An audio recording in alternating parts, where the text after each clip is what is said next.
What's up, y'all? I am back with another video. If you are new here, welcome. Take a look around, look at the other videos, subscribe.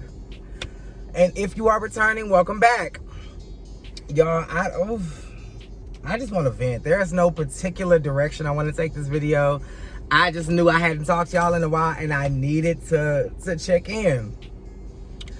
First things first, okay. I can start here. So my church that I've been going to for like the past 10 years has started their Lenten season. They do it all the time and I never participate. The church I came from, the church I grew up in, does not do Lenten. They do not do fasting. They don't do speaking in tongues. None of that. It's just Southern Baptist. My mom has never fasted. My mom is 66 years old and she is one of the most angelic, closest to God people I know. But about 3 or 4 years ago, I went to Vacation Bible School and I connected with a group of people.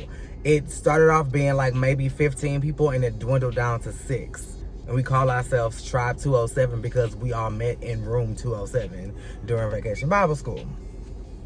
So Tribe 207 wants to, well, no, they're not wanting to. They are doing the Daniel fast during the Lenten season.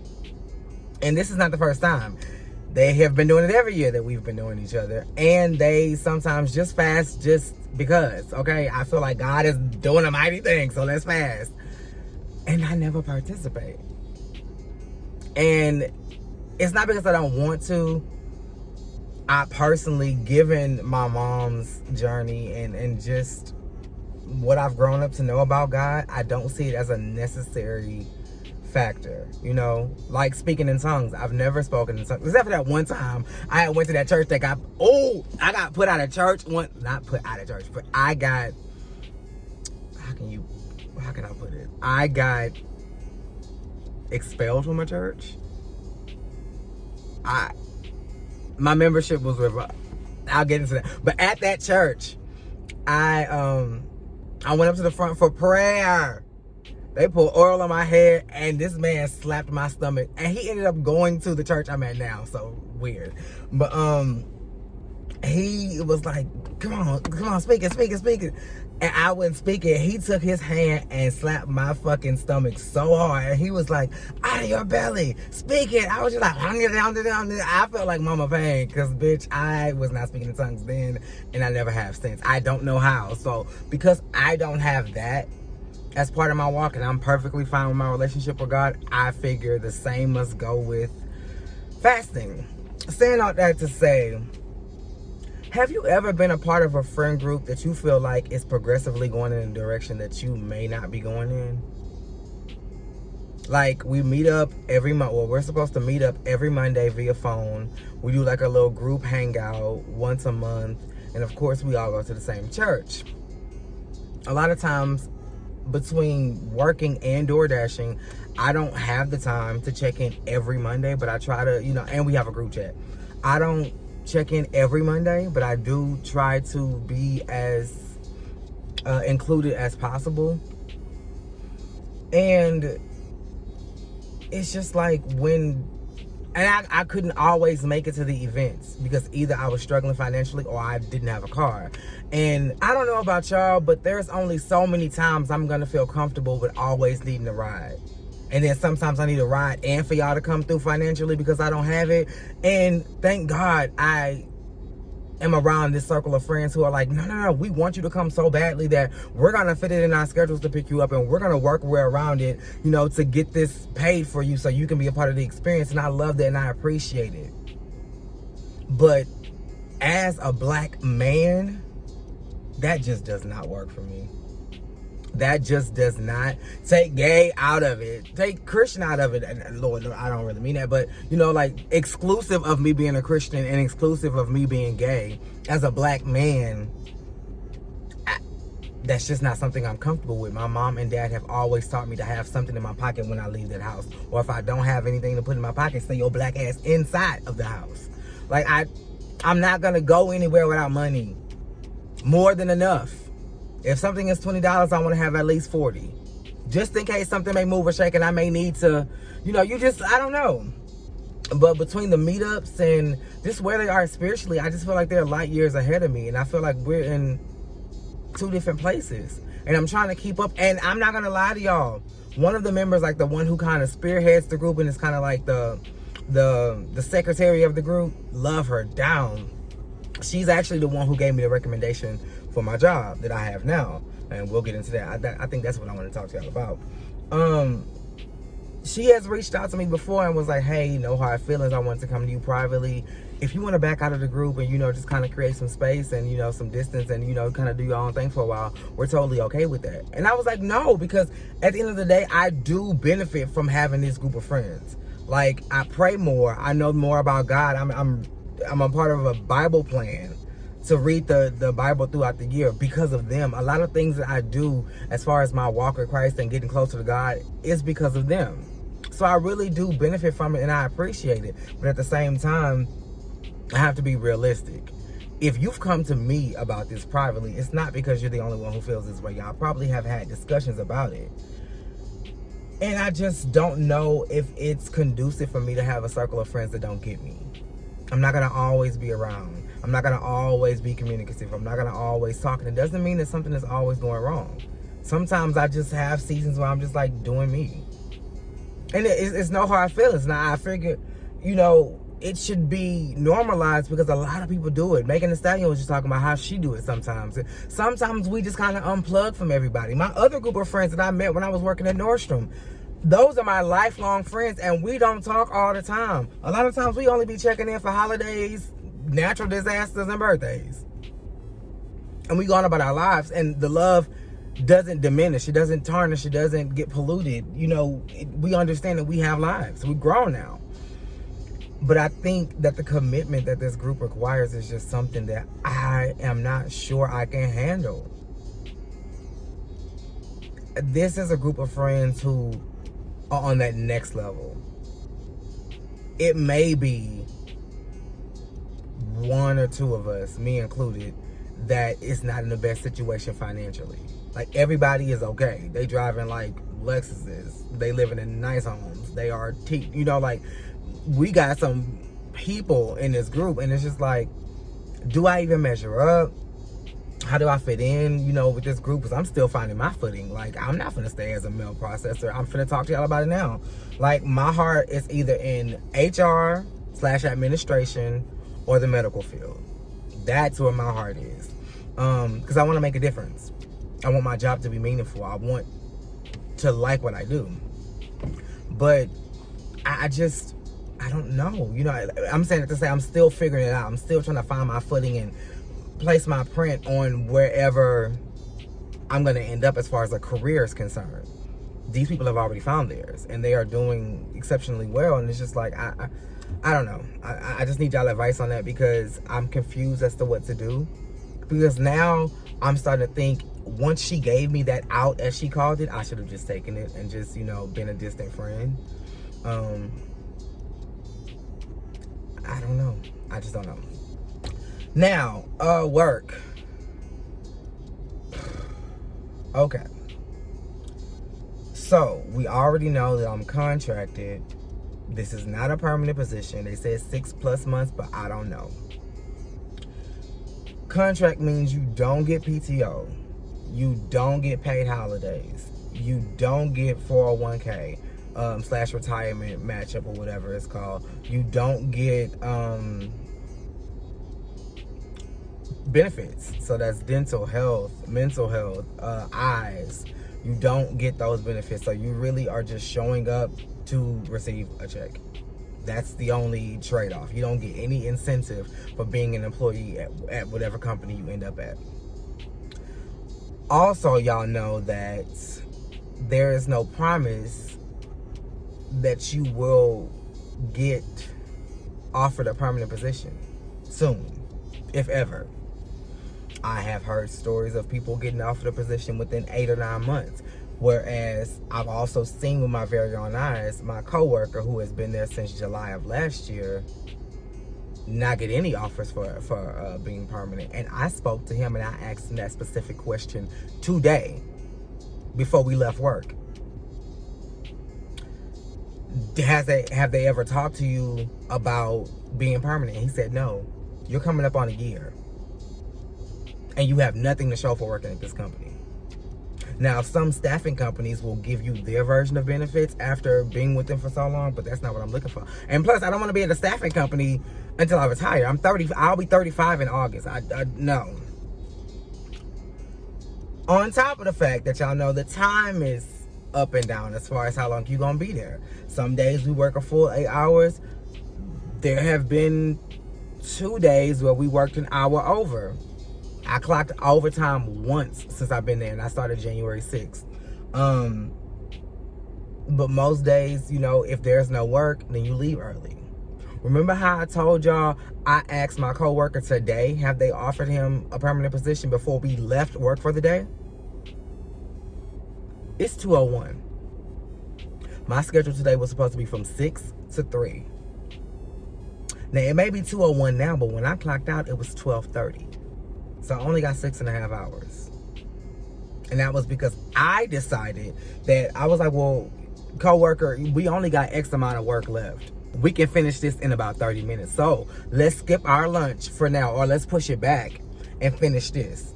Only to finish this, call my supervisor, who didn't answer my text when I asked her what to do. And she was like, oh, well, then y'all done for the day.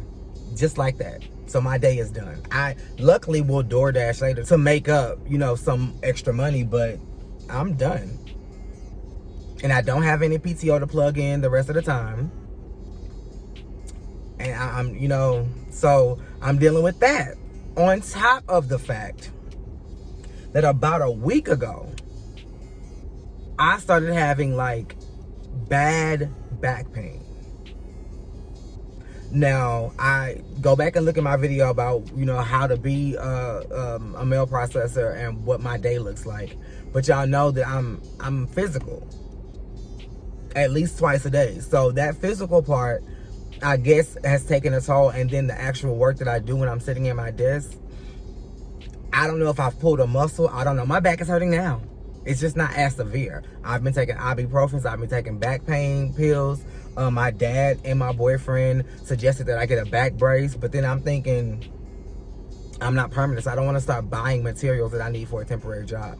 The only reason why I will is because I'm finna get back into working out regularly like I used to, and a back brace would be conducive to that experience as well. So I can benefit from having one.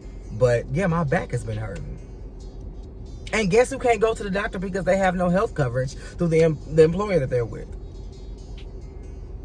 So, and I'm on this whole kick of not complaining as much as I used to. I'm starting to notice how much I used to complain. And despite my feelings being very valid, nobody wants to be around somebody who nags and complains all the time. Not even me. So I can't just assume that because I'm me and I'm that girl, that people just, no. You can get on people's nerves as well. You really can. So,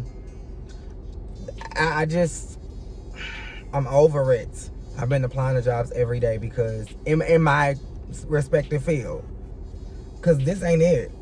And I do appreciate the time, and I'm very kind-hearted. So there is a piece of me that feels bad because when I needed a job, that was there. And I've been able to survive because of that job. So I don't want to leave them high and dry, and I don't want to, but at the same time, bitch, I ain't doing nothing to try to make me feel like I'm part of the team outside of a fucking badge. I mean, and to add insult to injury, I've learned another job, so I'm able to do 2 different tasks at this job, and I'm still getting paid the same amount. And thank God I learned that second task, because that has helped me sometimes where I should have left early. That gave me a few extra hours to, you know, do something else because my particular job was done. So it's worked out. And again, that's why I feel bad, because my supervisor, how can I put this? I was going to say she does what she can for us and tries to get us our 40 hours each week. But at the same time, if you are doing what you can, wouldn't you be the one to offer us the permanent position, or at least push for it? I was late a couple days, and that's the only time me being permanent came up. And she said, if I choose. So let me back up what I just said. You do have the power according to what came out of your crusty ass lips. If I choose to have you on permanently, I can't have this. And this that she was talking about was me being maybe 8-10 minutes late. Now, it happened like 2 or 3 times in the course of 1 week, but it wasn't like I was hours late. I was just like a couple minutes. Girl, I don't know. So give me your thoughts on that. In other news, I just blocked a family friend for principle. Y'all let me know if I'm wrong. I'm not above correction. And maybe I was just having a sensitive moment and just need to let bygones be bygones. I will walk y'all through exactly how it happened. Me and my boyfriend work essentially 2 jobs. We work our 9 to 5. We come home, we change, we unwind for maybe like an hour or 2. And most times we hit the road and he does Uber, I do DoorDash. Very rarely these days do we just be like, fuck it. Let's just be home. Let's just chill. We are tired. Yesterday was one of those days. He's home. I'm home. His cousin, well, not his cousin, his cousin, I don't want to tell her team. A family friend called, I guess, and wasn't doing anything. And so we were like, okay, yeah, cool, you can come over. Even though, because our time together is limited, I really just wanted to be with my man and just watch some TV and just chill. But okay, you coming by, now he's motivated to cook. Cool. She comes by. We go downstairs. I have been hearing great things about Paradise, the show Paradise. I heard the first episode was that girl. I had never seen it. Me and my baby are at home, and you're here, you haven't seen it either. So I said, fine, let's watch Paradise. I'm not gonna lie to y'all. I don't see what y'all saw in that first episode to just reel you in. I mean, it has its parts. But I started watching Beauty and the Black last night. All right, Miss Tyler Perry. All right, Tyler. All right, Tyler. But saying that to say, you know, people were like in their phones. We were like getting distracted. We wasn't really into the show. My boyfriend goes into the kitchen and start on the food. The family friend gets up and walks into the kitchen, and I can hear her say, "Oh, that show boring." And I guess my boyfriend must have chimed in or whatever. And then my boyfriend, just being petty, was like, "Hey, family friend said the show was boring." She was like, "No, I didn't. He said that." And that's when I got upset. Because for me, it was the principle. I get that the fucking show is boring because, bitch, I'm watching just like you and I'm distracted. But me and this family friend have had talks because she going through what she going through. We have had talks. We've had heart to hearts. You've told me how positive I was and how much I spoke life into you. I've sent this girl playlists of like gospel songs and, you know, just stuff to bring her moods up, send her scriptures and stuff because I know that what she's going through is a lot. So I have been trying to be like a positive force in her life. And so she was also like, "You're very easy to talk to," all this other stuff. So for me, again, it's the principle. You say I'm a positive person. You say I'm easy to talk to. Yet you bring this negative energy. And again, the negative energy is not her not liking the show. It's the sneaky shit of you trying to say it quietly so I don't hear you say it.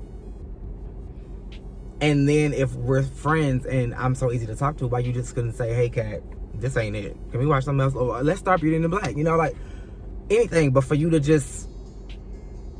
And then the bigger principle, the whole full circle. Sorry, Lord. I was cool this whole time. I don't think I cursed a lot. Cover your ears.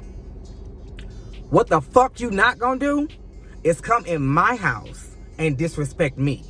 In my shit. You in my house, finna eat my food, sitting your ass on my couch, and you gonna get up and gallop into the fucking kitchen and try to, as they say in Louisiana, jost me? You finna try to rank on me, as they say in Houston, as we say in Houston. Like, We ain't said rank in years, so scratch that. Bitch, you finna try to throw shade in my house? You're standing under my tree. You could have stayed your lonely teardrops at home and watched whatever the fuck you wanted to watch. Cause let's just again, it's the principle. I could give two fucks what you feel about this show, or how you feel about it, or what you want to watch, cause it's my house. But if you're gonna say something about what I'm watching, say it to me. I put it on. And I even said, I was just like, oh girl, like, they say it's gonna get good, so I'm waiting on. I opened the dialogue for you. And you tootsie rolled your flat ass into my kitchen and tried to start drama with my boyfriend. And I don't even know you were trying to start drama, but it's just like, that's mess. I don't like that. I don't like how you moving. So when I got an attitude, I didn't really get an attitude, but I just kind of like, And believe it or not, I shut it off. The TV wasn't playing shit. I was watching it on my phone. Fuck y'all. Y'all don't have to watch it. So it was either that or me going upstairs. And I'm trying to turn over a new leaf. So that was that. My boyfriend, I guess, must have picked up on it, but he was like, this ain't my judge. I ain't getting in that. He left to Uber at the same time she left to go home. So they walked to the parking lot together. Apparently, she felt the energy, and when we got out, when they got outside, she was like, it wasn't that big of a deal. I don't understand why he was upsetting it. Again, if we cool, why you couldn't talk to me? Either when you felt the show was unbearable, or when you felt my energy shift. I just don't, So, I don't hate her. Not even upset with her. Just ain't with the fake shit. So I blocked you because I don't want you to since you don't contact me, don't. Since you don't speak directly to me, don't. I don't want to hear about your trials and tribulations no more.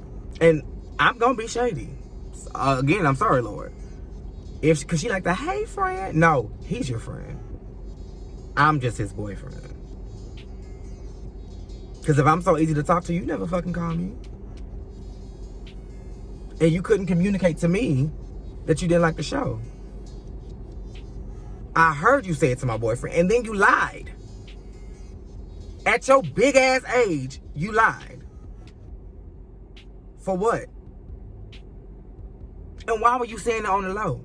Because you knew, you felt it was disrespectful. But you just had to get it out.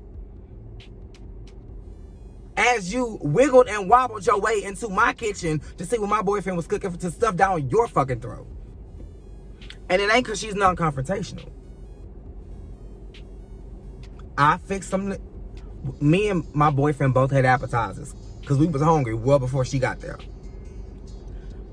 So while we was waiting on the food to cook, he fixed him a little something. I fixed me a little something.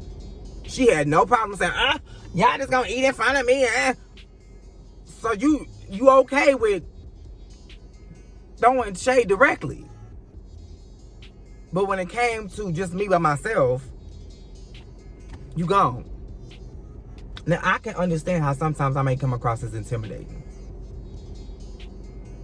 Because I shoot from the hip. I say exactly what I mean.